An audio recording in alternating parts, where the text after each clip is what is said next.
In this country now, breaking details on the Texas nurse infected with Ebola here in the U.S. 26-year-old Nina Pham said to be now in stable condition, but there are new questions on how she got the virus and whether or not enough is being done to stop a potential spread. Good morning to you at home.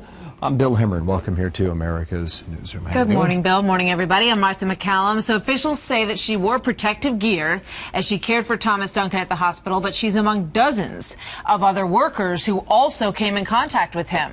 The director of the CDC now saying that it is changing the way that it is dealing with this virus. The existence of the first case of Ebola spread within the U.S. changes some things, and it doesn't change other things. It doesn't change the fact that we know how Ebola spreads. It doesn't change the fact that it's possible to take care of Ebola safely. But it does change substantially how we approach it. We have to rethink the way we address Ebola infection control, because even a single infection is unacceptable. Casey Stegall starts our coverage live again in Dallas today. Casey, a lot to get through now. What else are we learning about this 26-year-old nurse?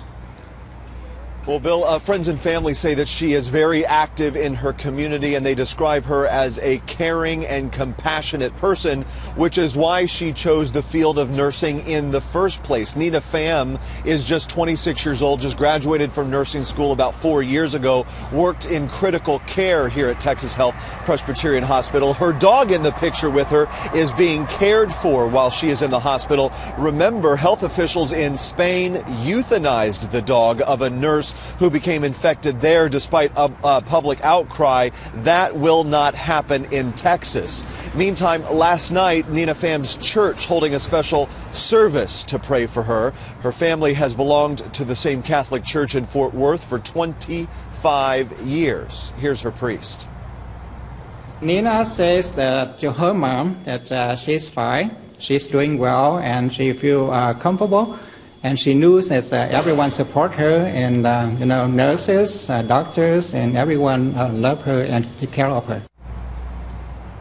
The CDC says Pham only had contact with one other person once she started feeling sick when Ebola would become contagious. That person also in the hospital right now being monitored and tested, but so far negative for Ebola. So part of her treatment involves another Ebola patient. How is that, Casey?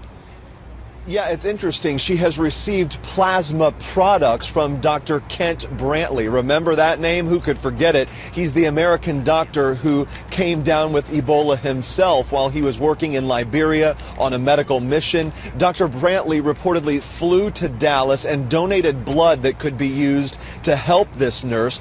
Brantley was successfully treated for Ebola at Emory Hospital in Atlanta and is now healthy. The reason this is so crucial, because his body successfully kicked the disease. It is now full of Ebola-fighting antibodies, according to doctors. All of this, of course, on the heels of the investigation as folks from the CDC on the ground here try to figure out what the heck went wrong, how this nurse became infected in the first place, despite wearing all of that personal protective equipment when she was treating Thomas Duncan. Casey, thank you. More developments from there when we get them.